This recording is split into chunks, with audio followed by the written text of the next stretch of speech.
Hello students, welcome to learn to more. আমি তোমাদের life science teacher Dipika Ghosh. আমি আজকে ক্লাস 9-এর একটি বিষয় নিয়ে আলোচনা করব। তোমাদের যে জৈবনিক প্রক্রিয়া বলে যে চ্যাপ্টারটা রয়েছে তারই একটা বিষয়বস্তু নিয়ে আলোচনা করব। আচ্ছা, আমরা যে রাস্তাঘাটে চলাচল করি তখন যে যানবাহনগুলো যাতায়াত করে সেইগুলো চলাচলের জন্য একটা বিশেষ জ্বালানির দরকার হয়। তা না হলে কি হবে, তারা মাঝ রাস্তায় গিয়ে বন্ধ হয়ে যেতে পারে। তো সেই জ্বালানিটাই হচ্ছে তাদের শক্তির যোগান দিতে সাহায্য করে থাকে। একই রকম আমাদের জীবদেহ, জীবদেহ বলতে কাদের বলা যায়? উদ্ভিদ আর প্রাণী, অথবা প্রাণীর মধ্যে আবার মানুষও পড়ছে। প্রত্যেকেরই শরীরের মধ্যে বিশেষ ধরনের কিছু জৈবনিক প্রক্রিয়া হয়ে থাকে। সেইগুলোকে কার্যকরী করার জন্য আমাদের শরীরেও বিশেষ জ্বালানির প্রয়োজন হয়ে থাকে। সেই জ্বালানিটার নাম হচ্ছে খাদ্য।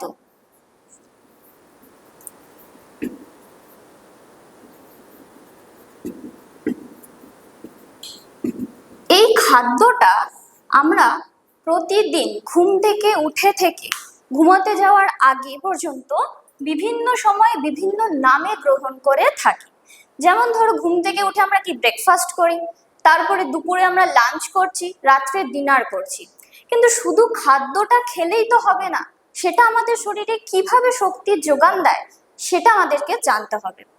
তার জন্য আমাদের শরীরে একটি বিশেষ উপাদানের দরকার হয়, যেটা আমাদের বায়ুমণ্ডলে উপস্থিত থাকে, যার নাম হলো অক্সিজেন, বা যার সিম্বল হচ্ছে O2।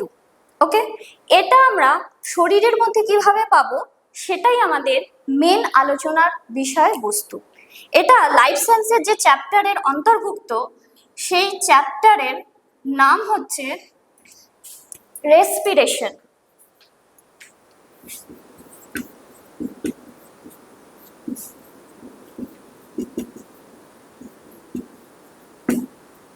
ওকে, সো অক্সিজেন আমাদের শরীরে কিভাবে প্রবেশ করে সেটা এবার আমরা জানবো। তো জীবদেহের মধ্যে আমরা প্রথমে কি বললাম? উদ্ভিদ এবং দ্বিতীয়ত প্রাণী। প্রাণীর মধ্যে ইনক্লুড রয়েছে এককোষী, বহুকোষী বিভিন্ন ধরনের প্রাণী এবং মানুষও। প্রত্যেকটা উদ্ভিদ, প্রাণী এবং মানুষের মধ্যে একটা নির্দিষ্ট করে অঙ্গ রয়েছে, যেই অঙ্গগুলো এই অক্সিজেনটা তাদের শরীরে ঢোকাতে সাহায্য করে থাকে। তাহলে একটা প্রক্রিয়া নিশ্চয়ই দরকার হবে। প্রত্যেকটা প্রক্রিয়া বা প্রসেস না হলে শরীরের মধ্যে অক্সিজেনটা ঢুকবে কোথা দিয়ে? সেই প্রক্রিয়াটার নামই হচ্ছে শ্বসন প্রক্রিয়া, যাকে আমরা ইংলিশে বলে থাকি রেসপিরেশন। ওকে, তাহলে শ্বসন বলতে কি বোঝাচ্ছে? যে জৈবনিক প্রক্রিয়ার মধ্যে আমরা যে সমস্ত খাদ্যবস্তুকে গ্রহণ করি তারা এই অক্সিজেনের উপস্থিতিতে জারিত হয়ে শরীরের মধ্যে বিশেষ তাপশক্তি উৎপাদন করে এবং এনার্জি প্রোভাইড করে থাকে, তাকেই আমরা শ্বসন বলে থাকি। ক্লিয়ার? এরপর এই শ্বসন আসার পর আমরা এখন জানবো যে শ্বাস অঙ্গ। তাহলে শ্বসনে সাহায্যকারী অঙ্গকে বলা হয় শ্বাস অঙ্গ। উদ্ভিদের ক্ষেত্রে শ্বাস অঙ্গগুলো কি কি সেইগুলো আমরা এবার জানবো। উদ্ভিদের মধ্যে প্রধান যে শ্বাস অঙ্গটা আসছে সেটা হচ্ছে পত্ররন্ধ্র। উদ্ভিদের প্রধান শ্বাস অঙ্গের নাম হলো পত্ররন্ধ্র, ইংলিশে যাকে বলা হয় স্টোমাটা। সেটা কিরকম দেখতে? না, উদ্ভিদের যে পাতা রয়েছে, ধরো এটা একটা পাতা, এই পাতার এইখানে কোনো একটা অংশকে যদি আমরা সেকশন করে দেখি, পাতার মধ্যে বিভিন্ন ধরনের সেল আছে, যেই সেলগুলোকে আমরা বলি মেসোফিল কলা। সেই সেলের মাঝেতে এখানে কিছু ছিদ্র থাকে। সেই ছিদ্রগুলো কিছু আলাদা আবার কোষ দ্বারা আলগাভাবে যুক্ত হয়ে থাকে। এই যে কোষগুলো, এই কোষগুলোর নাম হচ্ছে রক্ষী কোষ, ইংলিশে বলা হয় গার্ড সেল। এই কোষগুলোর মাঝেতে এই ছিদ্রটাকেই বলা হয়ে থাকে পত্ররন্ধ্র বা স্টোমাটা। এই স্টোমাটার তাহলে কাজ কি হলো? উদ্ভিদের ক্ষেত্রে শ্বসনে সাহায্য করে থাকছে। তো আমরা জানি দিনের বেলা উদ্ভিদ সালোক সংশ্লেষ প্রক্রিয়ায় খাদ্য তৈরি করে। পাতার সবুজ যে ক্লোরোফিল কোষ রয়েছে, ক্লোরোফিলের উপস্থিতিতে খাদ্য তৈরি করে। সেই খাদ্য তৈরি করার সময় বাতাস থেকে কার্বন ডাই অক্সাইড সে গ্রহণ করে আর উপজাত বস্তুরূপে বাইরে অক্সিজেন গ্যাসকে রিলিজ করে থাকে। সমস্ত যে প্রাণীকুল রয়েছে সেই প্রাণীকুল এই অক্সিজেনের উপস্থিতিতেই কিন্তু শ্বাসকার্য চালায়। তাহলে উদ্ভিদ কিভাবে বেঁচে রয়েছে? উদ্ভিদেরও তো শ্বসন হয়। হ্যাঁ, উদ্ভিদেরও শ্বসনটা হয়, সেটা আমরা বুঝতে পারি না দিনের বেলার ক্ষেত্রে। তারা তখন লিমিটেড অ্যামাউন্টে নেয়। ম্যাক্সিমাম শ্বসন প্রক্রিয়াটা হয় তাদের রাত্রেবেলা। রাত্রেবেলা বিপরীত কার্যটা হয়ে থাকে। সব উদ্ভিদে নয়, কিছু কিছু উদ্ভিদ রয়েছে, ক্যাম্প কোয়ালিটির যে কিছু উদ্ভিদ রয়েছে তাদের ক্ষেত্রে রাত্রেবেলাও তাদের কিছু কিছু ক্ষেত্রে সালোক সংশ্লেষ হয়, কিন্তু ম্যাক্সিমাম ক্ষেত্রে উদ্ভিদ দিনের বেলায় সালোক সংশ্লেষ করে আর রাত্রেবেলা তাদের শ্বসনটা বেশি ভালোভাবে বোঝা যায়।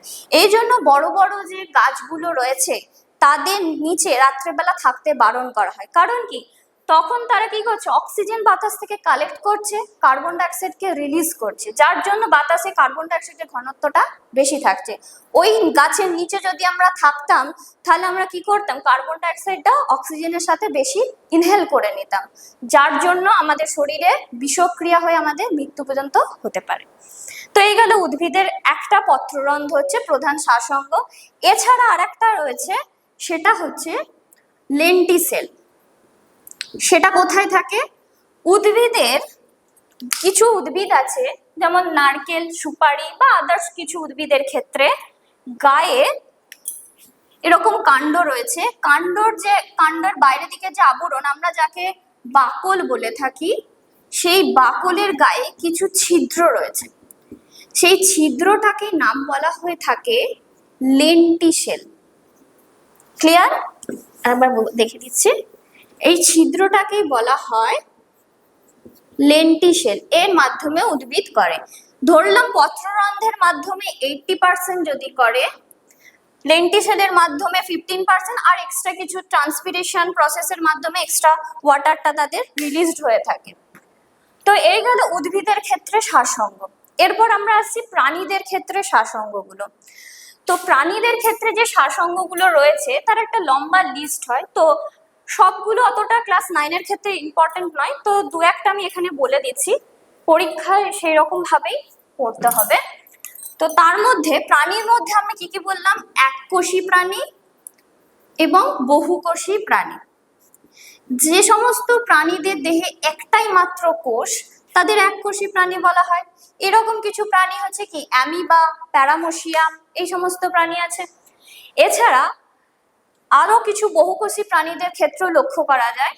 তো মূলত আমরা ক্লাস 9-এ একদম ফার্স্ট চ্যাপ্টার রয়েছে যে প্রাণী জগৎ, সেই প্রাণী জগতে যে সমস্ত প্রাণী রয়েছে, অ্যামিবা আছে, হাইড্রা আছে, টিনোফোরা আছে, এই সমস্ত ক্ষেত্রে তাদের যে প্রধান শ্বাসঅঙ্গ সেটা হচ্ছে দেহত্বক। বডির যে সারফেস এরিয়া সেটা হচ্ছে দেহত্বক। ক্লিয়ার? এরপরে আমাদের চলে যাচ্ছে আর্থ্রোপোডা। আর্থ্রোপোডা বা সন্ধিপদী প্রাণী যাদেরকে বলা হয়, তাদের ক্ষেত্রে প্রধান যে শ্বাসঅঙ্গ সেটা হচ্ছে ট্রাকিয়া বা শ্বাসনালী। কিন্তু কিছু কিছু আর্থ্রোপোডা আছে, এটা ম্যাক্সিমাম পতঙ্গদের ক্ষেত্রে প্রধান শ্বাসঅঙ্গ হিসাবে ট্রাকিয়া ব্যবহৃত হয়। এক্সট্রা কিছু আর্থ্রোপোডা রয়েছে, যেমন চিংড়ি, তারপরে তোমার কাঁকড়া, এদের যে শ্বাসঅঙ্গগুলো রয়েছে সেটা হচ্ছে বুকগিল। আচ্ছা, কাঁকড়া, বিছে, মাকড়সা, এদের যে শ্বাসঅঙ্গ সেটা হচ্ছে বুক ফুসফুস বা বুক লাংস।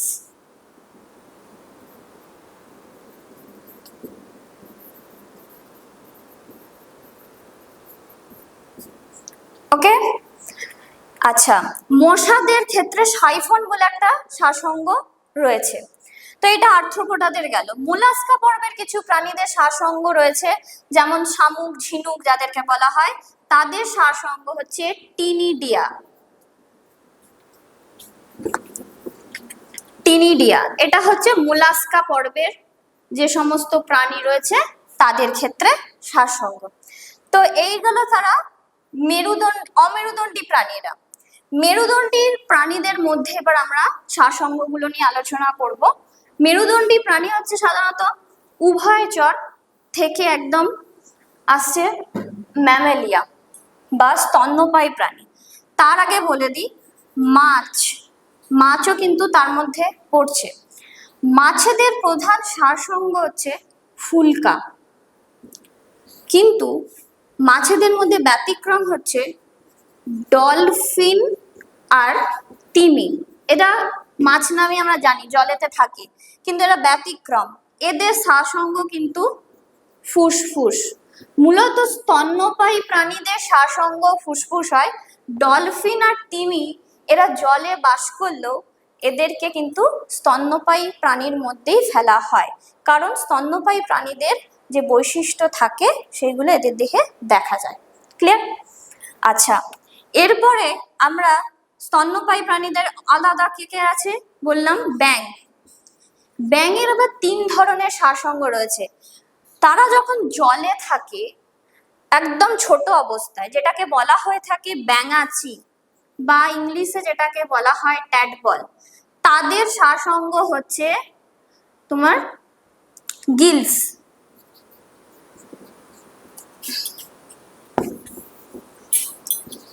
শ্বাসঅঙ্গ হচ্ছে গিলস বা বাংলায় হচ্ছে ফুলকা। কিন্তু তারা যখন বড় হয়ে যাচ্ছে, মানে ব্যাঙ পূর্ণাঙ্গ অবস্থায় তারা যখন চলে আসছে, তাদের দুটো শ্বাসঅঙ্গ। একটা হচ্ছে তাদের দেহের সিক্ত দেহত্বক, ময়েস্ট স্কিন আর ফুসফুস। এইগুলো হচ্ছে একটু ব্যতিক্রম, এগুলো একটু মনে রাখতে হবে। এক্সট্রা বাকি যত মেরুদণ্ডী প্রাণী রয়েছে সবার ক্ষেত্রেই প্রধান শ্বাসঅঙ্গ হচ্ছে ফুসফুস।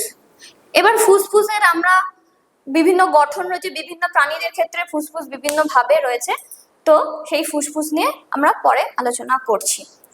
আচ্ছা, কিছু মাছ আছে, এগুলো গেল মেন শ্বাসঅঙ্গগুলো। এবার এক্সেপশনাল কিছু মাছ আছে যারা জলে এবং স্থলে দুটো জায়গাতেই থাকে, তাদেরকে আমরা বলে থাকি জিয়ল মাছ। যেমন কি কি? কই, শিঙি, মাগুর। কেন জিয়ল মাছ বলা হয়? কারণ এরা সাধারণত কর্দমাক্ত জায়গায় বেশি দেখতে পাওয়া যায়, পচা পুকুর, ডোবা এদের বেশি দেখা যায়। বৃষ্টি হলে এরা ডাঙায় উঠে চলে আসে।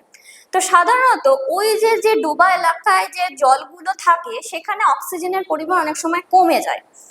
তো ওই জায়গায় তারা জলজ অক্সিজেনের সাহায্যে, জলে দ্রবীভূত যে অক্সিজেন থাকে তার সাহায্যে যেমন শ্বাসকার্যটা নেয়, তাদের যখন অক্সিজেনের ডেফিসিয়েন্সি হয়, অক্সিজেনের চাহিদা বাড়ে, তখন তারা কি করে বায়ুমণ্ডল থেকে অক্সিজেনটা গ্রহণ করতে চায়। সেই জন্য ওদের শরীরে একটা এক্সট্রা শ্বাসঅঙ্গ থাকে, তাদের বলা হয় অতিরিক্ত শ্বাসযন্ত্র। এবার কই মাছের, শিঙি মাছের এবং মাগুর মাছের বিভিন্ন শ্বাসঅঙ্গ রয়েছে। এটা সিলেবাসে অন্তর্ভুক্ত ঠিক নয়, তাও আমি জাস্ট পড়িয়ে দিলাম। এই যে শ্বাসঅঙ্গগুলো, শ্বাসনল, শ্বাসবৃক্ষ, ঠিক আছে, শ্বাসফুল, এই বিভিন্ন ধরনের এদের শ্বাসঅঙ্গগুলো লক্ষ্য করা যায়। এখন আমরা একটা টার্ম নিয়ে আলোচনা করব, সেটা হচ্ছে ব্রিদিং আর রেসপিরেশন। এই দুটো কি এক? BREATHIG, breathing and respiration. অনেকে বলে এই দুটো এক, কিন্তু আমরা অলরেডি রেসপিরেশন নিয়ে আলোচনা করেছি। খাদ্যবস্তু অক্সিজেনের উপস্থিতিতে যখন জারিত হয়ে তাপশক্তি উৎপন্ন করে তাকে রেসপিরেশন বলে। তাহলে ব্রিদিং মানে কি? ব্রিদিং আর রেসপিরেশন একই নয়। ব্রিদিং হচ্ছে, আমরা বাংলায় একটা টার্ম ইউজ করি, প্রশ্বাস ও নিঃশ্বাস। এই দুটোকে একসাথে আমরা ব্রিদিং বলে থাকি। ঠিক আছে, নিঃশ্বাস প্রশ্বাস নয়, কথাটা হচ্ছে প্রশ্বাস ও নিঃশ্বাস। এখন আমাদের আলোচনার বিষয় হচ্ছে প্রশ্বাস ও নিঃশ্বাস কাকে বলে, অর্থাৎ শ্বাসক্রিয়া কিভাবে হয়, সেটা হচ্ছে আমাদের এখনের আলোচনার বিষয়বস্তু। আচ্ছা, তো তার জন্য আমরা মানব দেহকে ব্যবহার করে সেটা আলোচনা করব। তো মানব দেহকে ব্যবহার করলে আমাদের একটা প্রধানত ড্রয়িং আমি একটা করছি, সেটা দেখো।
আচ্ছা, এটা একটা রাফ স্কেচ মোটামুটি দেখানোর চেষ্টা করেছি। এটা হচ্ছে আমাদের মানুষের যে শ্বসন তন্ত্র বা শ্বাসতন্ত্র, যেটা হচ্ছে এটা একটা দেখানো হয়েছে। তো হিউম্যান বডিতে বা মানুষের শরীরে অক্সিজেনটা প্রবেশ করে কোথা দিয়ে, সেটা হচ্ছে আমাদের যে নাক, আমাকে দিয়ে যদি দেখায়, এই যে নাকের আমাদের মুখের সামনে যে দুটো ছিদ্র রয়েছে, ছিদ্র, এটাকে বলা হয়ে থাকে বহির্নাসারন্ধ্র, বাইরের দিকে রয়েছে বহির্নাসারন্ধ্র। এছাড়া আমাদের মুখ দিয়েও অনেক সময় বাতাস প্রবেশ করে। কখন হয় না, আমাদের যখন সর্দি কাশি হয়, আমাদের এই নাজাল প্যাসেজ বা নাসা পথ যেটাকে আমরা বলে থাকি, এরকম জায়গাটায়, এই জায়গাটা অনেক সময় ব্লকেজ হয়ে যায় ঠান্ডা লেগে। তখন আমরা মুখ দিয়ে অক্সিজেন নেওয়ার চেষ্টা করি, কারণ কি আমাদের তখন মনে হবে যেন দমটা বন্ধ হয়ে আসছে, শ্বাসকষ্ট হচ্ছে, এজন্য। কিন্তু ডক্টরসরা বলে থাকে যে আমাদের মুখ নিয়ে মুখ দিয়ে আর কি শ্বাস নিতে বারণ করায়। কারণ কি, বাতাসে অনেক নোংরা জীবাণু বা ধূলিকণা এগুলো থাকে। আমরা যখন ইনহেল করছি, মানে প্রশ্বাস ক্রিয়া যখন হচ্ছে, তখন সেগুলো বাতাসের সাথে মিশে গিয়ে আমাদের শরীরে ঢুকছে। আমাদের নাকের এই বহির্নাসারন্ধ্রের ভেতরে নিজেরা দেখবে যে হালকা লোম, ঠিক আছে, কিছু নাকের এই জায়গাটায় কিছু লোম থাকে। সেই লোমগুলো কি করে, এই ধূলিকণাগুলো বা জীবাণুগুলোকে শরীরের ভেতর প্রবেশ করতে বাধা দেয়, যার ফলে আমাদের শরীরে সেই জীবাণুগুলো আর কি প্রবেশ করতে অতটা পারে না। কিন্তু মুখ দিয়ে যখন হচ্ছে, সেটা কি হচ্ছে, ব্যারিয়ার হয়ে যাচ্ছে, সেখানে তো সেরকম কিছু থাকছে না। তো সেই জন্য আমাদের শরীরে সেটা সরাসরি প্রবেশ করে। এই জন্য নাকের মাধ্যমে আমাদের মেনলি ব্রিদিং নিতে বলা হয়। আচ্ছা, এরপরে তাহলে বহির্নাসারন্ধ্র হলো, এরপরে এই জায়গাটা নাসা গহ্বর, নাসা পথ যাই বলো না কেন, এরপর আছে নাসা গলবিল। এখানে একটা লম্বা জায়গা রয়েছে। নাকে যখন আমরা ড্রপ দিই কিছু, ঠিক আছে, যখন কোনো নাক বন্ধ হয়ে যায় ড্রপ দিই, অনেক সময় আমাদের গলায় চলে আসে। কিভাবে আসে? দিলাম তো নাকে, গলায় এলো কিভাবে? না, আমাদের একটা কমন জায়গা রয়েছে গ্লটিস বলে। তো শ্বাসনালী আর খাদ্যনালী একই জায়গায় সেখানে মিট করছে। যখন যেটা ইউজ হয় তখন সেই জায়গাটা ওপেনিং হয়। তো আমরা গলাটা হঠাৎ করে যদি টানি, ওই ড্রপটা অনেক সময় আমাদের গলাতে নেমে চলে আসে। তো তারপরে আসছে কি স্বরযন্ত্র, যেটা আমাদের সাউন্ড প্রোডাকশনে হেল্প করছে। এরপরে এখানে একটা লম্বা টিউবের মতো অংশ আছে, এই জায়গাটাকে বলা হয় শ্বাসনালী বা ট্রাকিয়া। এটার গায়ে কিছু তরুণাস্থিময় এরকম নালীটা রয়েছে, এরকম রিং লাইক, সি এর মতো রিং লাইক কিছু স্ট্রাকচার বা পেশি লক্ষ্য করা যায়। কন্ট্রাক্ট রিল্যাক্স হয়, ব্রিদিং নিতে আমাদের এটা সহায়তা করে। এরপরে এইখানটা দেখো ওয়াই শেপেড হয়ে যায়, এটা শ্বাসনালী। শ্বাসনালী এবার ফুসফুসে ঢোকার আগে দুটো ভাগে এরকম ভাগ হয়ে যায়, উল্টোর দিক থেকে ওয়াই এর মতো লাগছে ইংরেজি লেটার। তাহলে এই যে ওয়াই এর মতো এই যে মেইন যে শাখাটা বেরোচ্ছে, এটার নাম হচ্ছে ক্লোম শাখা, ব্রঙ্কাস বলা হয়। এরপর সেটা যখন লাংসের ভেতর ঢুকছে, গাছের ডালপালার মধ্যে এরকম ছোট ছোট ভাগে ভাগ হয়ে যায়, তখন তার নাম হয়ে যাচ্ছে উপক্লোম শাখা। উপ মানে সবসময় ছোট ছোট পার্ট, উপক্লোম শাখা। এরপর এই উপক্লোম শাখাগুলো এই যে ছোট পার্টে ডিভাইডেড হচ্ছে, ভাগ হয়ে যাচ্ছে, প্রত্যেকটা এরকম ফুলে যাচ্ছে শেষের দিকটা। এগুলো কি না, প্রত্যেকটা ফুসফুসে প্রায় 3.5 কোটির মতো এরকম থাকে। এগুলোর নাম হচ্ছে বায়ুথলি বা অ্যালভিওলাস, ঠিক আছে, প্লুরালে অ্যালভিওলি, বায়ুথলি বলা হয়। তাহলে এইটা হচ্ছে আমাদের প্রশ্বাস ক্রিয়ার প্রসেস, যে কিভাবে ঢুকছে পরপর। তাহলে কিভাবে ঢুকলো, বহির্নাসারন্ধ্র থেকে নাসাপথ হয়ে নাসা গলবিল হয়ে আমাদের শ্বাসনালী হয়ে ঢুকছে ক্লোম শাখা হয়ে উপক্লোম শাখা, তারপরে হচ্ছে বায়ুথলি। বায়ুথলির কাজ যদি বলা হয়, বায়ুথলিতে গ্যাসের আদান প্রদানে সাহায্য করে।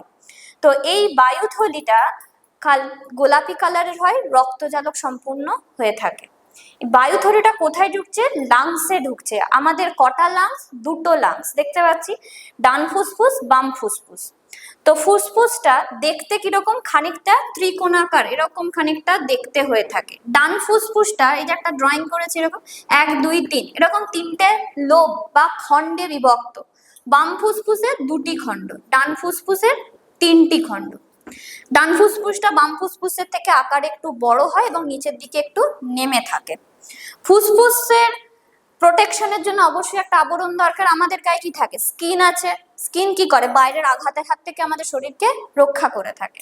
তাহলে এই ইন্টারনাল যে অর্গানগুলো রয়েছে তারও বাইরের একটা আবরণ রয়েছে, সেই আবরণের নাম হচ্ছে প্লুরা। এই প্লুরা দুটো স্তরে বিভক্ত হয়ে থাকে। সেই স্তরগুলোর নাম কি? একটা হচ্ছে ভিসেরাল স্তর আর একটা হচ্ছে প্যারাইটাল স্তর। প্যারাইটাল স্তর, ভিতর মানে কি? ভিতরে, তাই তো? সেই ভ আর ভ এভাবে মিলিয়ে রাখবে। তাহলে ভিসেরাল স্তর হচ্ছে প্লুরার ভেতরের দিকে যে আবরণ, সেটা হচ্ছে ভিসেরাল। আর ম্যাথে আমরা পরিধি পড়ি, পরিধি মানে কি? বাইরের সারাউন্ডিং কে বোঝাতে চায়। তাহলে প্যারাইটাল মানে হচ্ছে বাইরের দিকের স্তরকে বোঝায়। তাহলে দুটো স্তর আছে মানে মাঝেতে নিশ্চয়ই গ্যাপ রয়েছে। তাহলে সেই যে গ্যাপটা থাকে সেই গ্যাপেতে একটা কিছু হালকা বায়ু থাকে এবং কিছু তরল থাকে। তো প্লুরাল তরল থাকে আর মাঝখানে হালকা বায়ু থাকে, সেই বায়ুপূর্ণ জায়গাটার নাম হচ্ছে নিউমোথোরাক্স। অনেক সময় এক্সেপশনাল কিছু কোশ্চেন পড়ে যায়, তখন এগুলো আসে। নিউমোথোরাক্স মানে কি, প্লুরাল যে স্তর তাদের মাঝখানে অল্প বায়ুপূর্ণ হয়, সেই অঞ্চলটাকে নিউমোথোরাক্স বলা হয়। তাহলে এটা গেল মোটামুটি ফুসফুসের স্ট্রাকচার এবং প্রশ্বাস ক্রিয়া। এখনো একটা প্রক্রিয়া রয়েছে, সেটা হচ্ছে কি নিঃশ্বাস প্রক্রিয়া, কারণ ব্রিদিং কমপ্লিট হয় প্রশ্বাস যুক্ত নিঃশ্বাস। তাহলে নিঃশ্বাস হবে কি করে না, পুরো অপোজিট ওয়েতে। আমরা খাবার খাই, ভমিটিং হয় কি বিপরীত দিকে, তাই তো? খাবার খাই মুখ দিয়ে, ভমিটিং হয় মুখ দিয়ে, কিন্তু পেট থেকে বাইরে মুখ দিয়ে আসে। সেই রকম নিঃশ্বাস প্রক্রিয়াও একই বিপরীত পথেতেই চলবে। তাহলে অ্যালভিওলা এগুলো শেষে কোথায় পৌঁছাচ্ছে? লাংসে পৌঁছাচ্ছে, লাংসের মধ্যে থাকছে। তাহলে লাংস বা ফুসফুস থেকে বাতাসটা বাইরে বেরোবে। কি বাতাস বেরোবে? দূষিত বাতাস। সেই বাতাসটার নাম কি? Carbon die oxide. সেটা আমাদের শরীরে, যে একটু আগে রেসপিরেশনে বললাম না, উপজাত বস্তু রূপে শক্তি এবং কিছু গ্যাস বিভিন্ন জিনিস তৈরি হয়, তাহলে সেখানে কিন্তু কার্বন ডাই অক্সাইডও তৈরি হয়ে থাকে। এই কার্বন ডাই অক্সাইডটা বেরোচ্ছে ফুসফুস থেকে, অ্যালভিওলাস বা বায়ুথলি, তারপরে উপক্লোম শাখা, তারপরে ক্লোম শাখা, তারপরে শ্বাসনালী, শ্বাসনালীর পর এখানে তোমার নাসাগলবিল, নাসাপথ, বহির্নাসারন্ধ্র। মুখ দিয়ে যখন নিচ্ছি তখন মুখ দিয়ে। এটা হচ্ছে পুরো বিপরীত ওয়েতে যাচ্ছে। এটা গেল তাহলে নিঃশ্বাস প্রক্রিয়া। তাহলে ব্রিদিং হচ্ছে প্রশ্বাস ও নিঃশ্বাস, এই দুটো মিলেই কিন্তু তৈরি হয়, একেই আমরা ব্রিদিং বলে থাকি। তাহলে যে পদ্ধতিতে শরীরের মধ্যে বায়ুমণ্ডলের অক্সিজেন প্রবেশ করে তাকে বলা হয়ে থাকে প্রশ্বাস, আর যে পদ্ধতিতে শরীরে উৎপন্ন দূষিত গ্যাস, যেটা কার্বন ডাই অক্সাইড, শরীর থেকে বাইরে বহির্নাসারন্ধ্র অথবা মুখের মাধ্যমে বেরিয়ে যায়, তাকে বলা হয় নিঃশ্বাস। কিন্তু এইগুলো কি এত সহজে হয় না? এই যে শ্বসনতন্ত্র দেখতে পাচ্ছ, এখানে দুটো পেশির ভূমিকা রয়েছে। পরীক্ষায় অনেক সময় কোশ্চেনও আসে, শ্বসনে সাহায্যকারী দুটো পেশির নাম কি? তো সেই পেশিগুলোর মধ্যে একটা এখানে দেখো রয়েছে মধ্যচ্ছদা। এক্সট্রা কিছু পেশি রয়েছে, সেই পেশিগুলোর ভূমিকা এবার আমরা আলোচনা করব। তো সেই পেশিগুলো কিভাবে সাহায্য করে শ্বসনেতে, কারণ শ্বসন শুধু প্রক্রিয়া হতে গেলে কিছু জিনিসের সাহায্য অবশ্যই দরকার হয়ে থাকে। মধ্যচ্ছদা আমাদের দুটো লাংস রয়েছে, এই যে দুটো লাংস আমরা ড্রয়িং করলাম দুপাশে দুটো, তার নিচের দিকে এরকম উল্টানো ভাবে অবস্থান করে। কোথায় থাকে না, আমরা ফুসফুসটা সাধারণত কোথায় থাকে? বক্ষ গহ্বরে, এই জায়গাটায় মিডিলে, এই পোর্শনটায় আমাদের থাকে স্টারনাম, ক্লাস 6 এ রয়েছে বক্ষাস্থি বা স্টারনাম বলা হয়। বক্ষ গহ্বরের দুপাশে দুটো ফুসফুস থাকে, সেই স্টারনামটা কতগুলো রিব কেজ, এখানে স্টারনাম রয়েছে এরকম ভাবে আমাদের পাঁজরগুলো, আমাদের তো বডি 3D স্ট্রাকচার, গোটাটা আমাদের পিঠ পর্যন্ত কভার আপ করে থাকে। তাহলে এই জায়গাটাকে আমাদের কি বলা হয়? পাঁজর, পাঁজরাস্থি বা পঞ্জরাস্থি, ভালোভাবে বললে পঞ্জরাস্থি।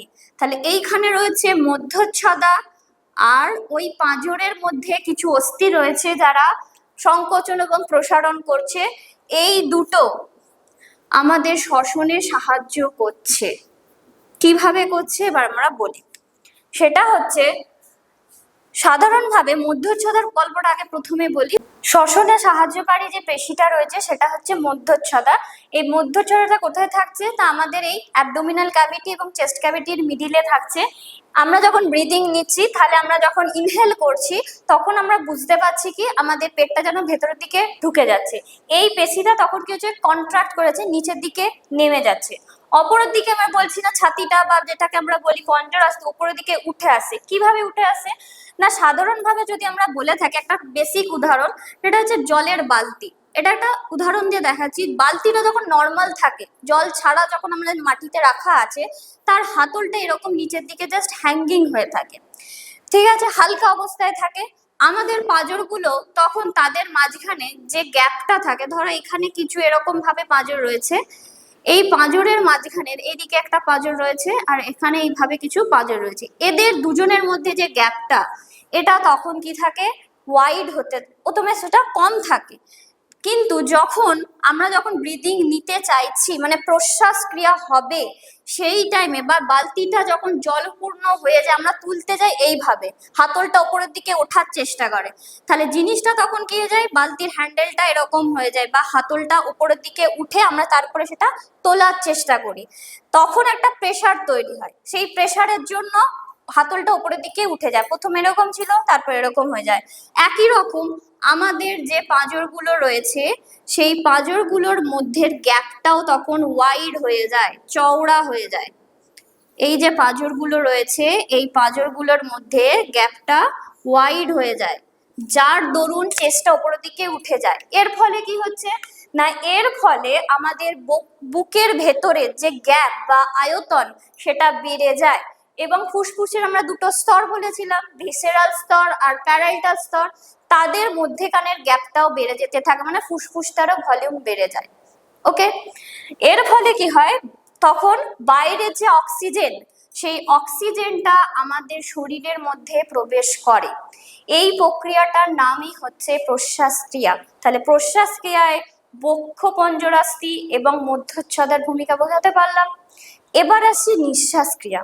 নিঃশ্বাস ক্রিয়া এবার কি হয়, আমরা যখন ব্রিদিংটা ছেড়ে দিচ্ছি, জাস্ট রিল্যাক্স, তখন আমরা দেখি পেটটা আবার প্রিভিয়াস পজিশনে ফিরে আসছে। তার মানে কি, এইটা যেটা ডায়াফ্রাম বা মধ্যচ্ছদা যেটা ডাউনওয়ার্ড ডিরেকশনে নেমে গিয়েছিল, সেটা উপরে উঠে যায়।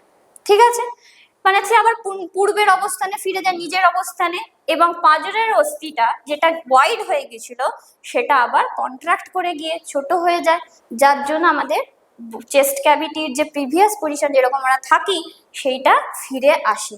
তার ফলে কি হয়, ভেতরে যে একটা এক্সট্রা প্রেশার তৈরি হয়, সেটা কি, কার্বন ডাইঅক্সাইড গ্যাসটা ভেতর থেকে বাইরের দিকে বেরিয়ে আসে। তো এটা একটা সহজভাবে তোমাদের বোঝানোর চেষ্টা করলাম যে অক্সিজেন গ্যাস এবং কার্বন ডাইঅক্সাইড গ্যাসে মধ্যচ্ছদা এবং পঞ্জরাস্থি কিভাবে ভূমিকা পালন করে। ওকে, তো এক্সামে যদি পড়ে, তো এটা মেনলি 2 মার্কসের করে 2+2 হিসাবে যদি পড়ে, এইভাবেই বোঝাবে বেসিক কনসেপ্ট দিয়ে, তাহলেই হবে। বেশ, এরপরে আমরা আলোচনা করব তোমাদের যে ফুসফুসের কিছু সমস্যা এবং ফুসফুসকে কিভাবে ভালো রাখবো সেই বিষয় নিয়ে। তো মেন এটা হচ্ছে শ্বসন প্রক্রিয়াটা আমরা আলোচনা করলাম, প্রশ্বাস নিঃশ্বাস কিভাবে হয় সেগুলো আলোচনা করলাম। তো আমাদের ফুসফুসকে ভালো রাখতে গেলে প্রত্যেকটা অর্গানকেই তো আমাদের ভালো রাখতে হবে, নাহলে তো শরীর অসুস্থ হয়ে যাবে। তো ভালো রাখার জন্য আমাদের কিছু ব্যায়াম বা এক্সারসাইজ করতে হয়।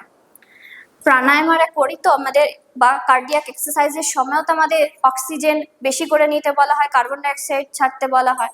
তো তার মানে কি, তার মানে হচ্ছে আমাদের ফুসফুসের একটা নির্দিষ্ট বায়ুর ধারণ ক্ষমতা রয়েছে, তার নাম হচ্ছে বায়ু ধারকত্ব বা ভাইটাল ক্যাপাসিটি, প্রায় 5.5 লিটারের মতো মনে করা হয়। তো এইটা বেড়ে যত ভালো থাকবে, মানে ফুসফুস যত অক্সিজেনটা নিতে পারবে, তোমার ফুসফুস হচ্ছে ওকে। তো এটা কিভাবে করা হয় না, আমরা যে প্রাণায়াম করি, মানে অনুলোম বিলোম বা কার্ডিয়াক এক্সারসাইজ বা কিছু ব্রিদিং এক্সারসাইজ যেগুলো করে থাকি, সেক্ষেত্রে কি হয় না, আমাদের শরীরের মধ্যে প্রচুর পরিমাণে অক্সিজেনের চাহিদা বাড়ে। এমনি আমরা জানি যে ওয়ার্কআউট যখন করা হয়, শক্তির চাহিদার দরকার হয়ে থাকে। শক্তিটা আসছে কোথা থেকে, খাদ্য থেকে। শরীরের মধ্যে অলরেডি কিছু খাদ্য আমাদের সঞ্চিত থাকে, সেটা জারিত হওয়ার মাধ্যমে শক্তিটা আমাদের শরীরে প্রবেশ করে। তো সেই শক্তিটার নামই হচ্ছে, আমরা যাকে সায়েন্সে বা বায়োলজিতে বলে থাকি এটিপি, অ্যাডিনোসিন ট্রাইফসফেট, এটিপির যোগান দিয়ে থাকে। এই এটিপিটা যত আমাদের শরীরে বার্ন হয়, আমাদের তত কি হবে, জোরে জোরে আমরা ব্রিদিং নিতে চাই, তাই তো, মানে অক্সিজেন তত আমাদের শরীরে ঢুকতে থাকে। কারণ কি, শরীরে খাবার, আমরা যত এক্সারসাইজ করছি, শক্তির দরকার হচ্ছে, বাতাস থেকে তত অক্সিজেন শরীরে ঢুকছে।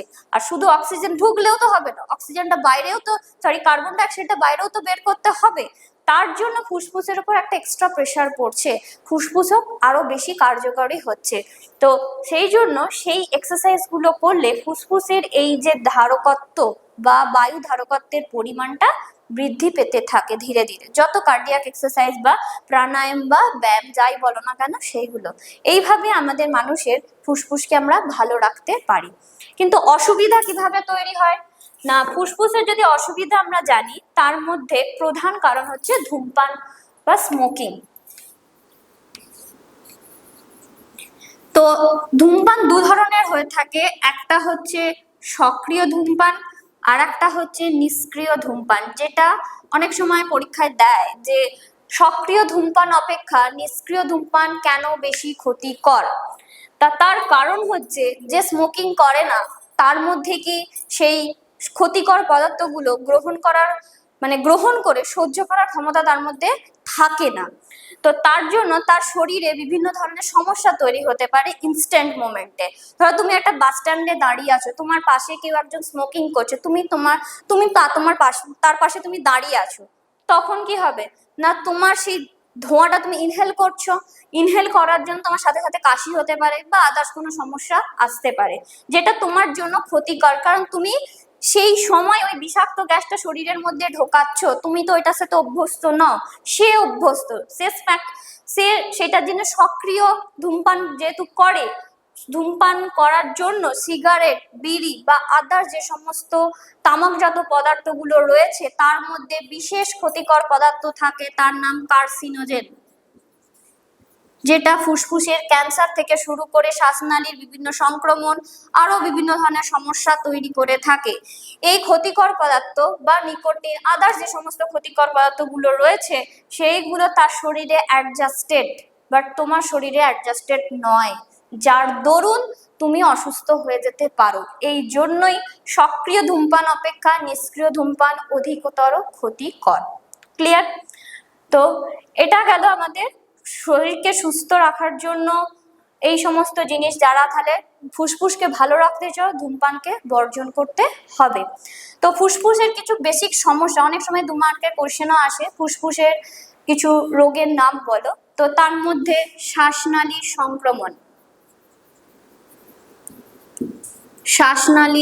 সংক্রমণ, দ্বিতীয় নম্বর ফুসফুসের ক্যান্সার তো রয়েছে, ফুসফুসের ক্যান্সার, নিউমোনিয়া এগুলো রয়েছে। তো এইগুলো বলতে গেলে এইগুলো ফুসফুসের কিছু কমন রোগ। এক্সট্রা আমাদের একটা 2019 সালে একটা বিশেষ রোগ হয়েছিল, ডিসেম্বর মাসে প্রথমের প্রাদুর্ভাব হয়েছিল, corona virus, SARS Covid virus যেটা। তো এই করোনা ভাইরাস বা কোভিড যে ডিজিজটা হয়েছিল তাতেও কিন্তু ফুসফুসই আক্রান্ত হয়েছিল, কারণ কোভিডের যে করোনা ভাইরাস বা তার যে জীবাণু বা প্যাথোজেন যাই বলো না কেন, সেইটা আমাদের শ্বাসনালী এবং ফুসফুসটা তার ভিতরটাকেই কিন্তু আক্রমণ করত, যার জন্য আমাদের কাশি, তারপর ফুসফুসের বিভিন্ন ছাতির বিভিন্ন সমস্যা এগুলো তৈরি হতো, কফ তৈরি হতো, ঠিক আছে, শ্বাস নিতে প্রবলেম হতো। তো এইগুলো আক্রমণতে বেশি মৃত্যু কিন্তু তাদেরই হয়েছে যাদের ফুসফুসের অলরেডি সমস্যা আগে থেকে ছিল। ছোট এবং বয়স্ক এরাই বেশি কিন্তু সব থেকে বেশি আক্রান্ত হয়েছে এবং তাতে মারা গেছে বা আরো বেশি ক্ষতিগ্রস্ত হয়েছে। তার কারণ হচ্ছে বয়স্কদের ইমিউনিটি এবং ছোটদের ইমিউনিটি অতটা কিন্তু তখনো পর্যন্ত, ছোটদের তো ইমিউনিটি এমনিও কম থাকে কারণ এজটা অনেকটা ছোট, আর বয়স্কদের ইমিউনিটি ধীরে ধীরে কমতে থাকে এবং তাদের ফুসফুস কি আগের মতো অত স্ট্রং থাকে না, যার দরুন কি হয়ে থাকে তাদের সেই জিনিসটার সাথে মোকাবিলা করার ক্ষমতা তারা হারিয়ে ফেলে। আর যারা অন্যান্যভাবে আক্রান্ত হয়েছে তারা কিন্তু সার্ভাইভ করে যেতে পেরেছে বিভিন্ন মেডিকেশনের মাধ্যমে থাকার দরুন।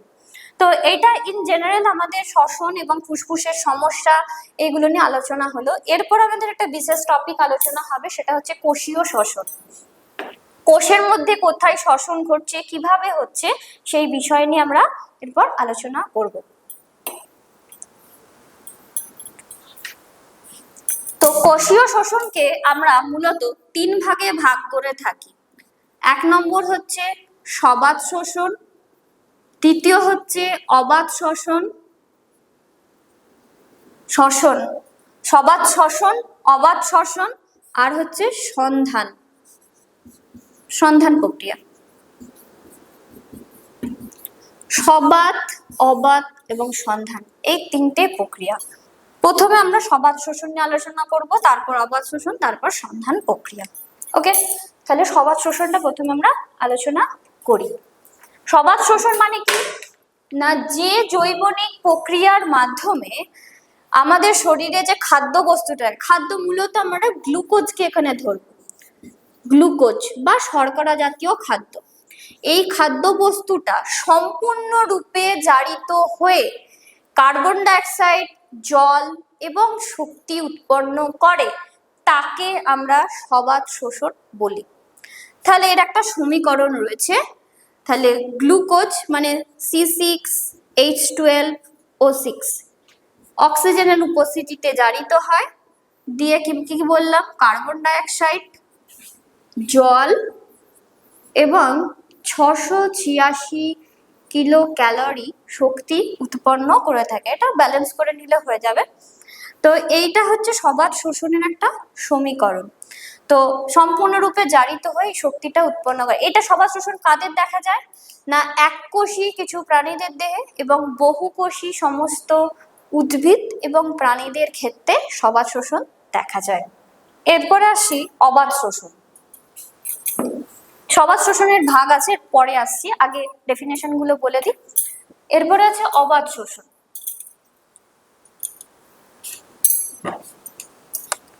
অবাত শোষণ, অবাত শোষণ, অবাত শোষণ কাকে বলা হয়?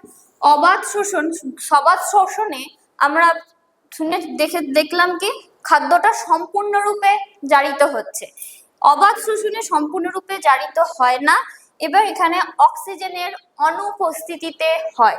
ওকে, গ্লুকোজটাই অক্সিজেন ছাড়া হয়, কিসের মাধ্যমে হয়? কিছু নাইট্রেট জাতীয় যৌগ রয়েছে তাদের উপস্থিতিতে হয়ে থাকে। তাহলে C6H12O6 গ্লুকোজ রয়েছে, কিছু অজৈব যৌগ নাইট্রেট রয়েছে, নাইট্রেট জাতীয় যৌগ, তার মাধ্যমে কি হয়? কার্বন ডাইঅক্সাইড, নাইট্রোজেন, নাইট্রাইট, জল এবং এটিপি শক্তি কিছু উৎপন্ন হয়। এটা ভ্যারি করে, 50 kcal এর মধ্যে ধরা হয়ে থাকে কখনো কখনো।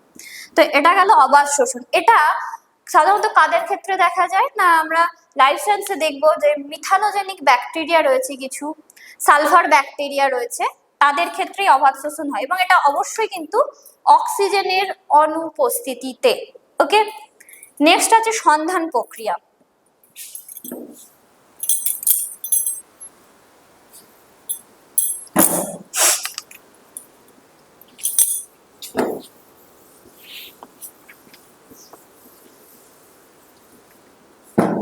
সন্ধান প্রক্রিয়া,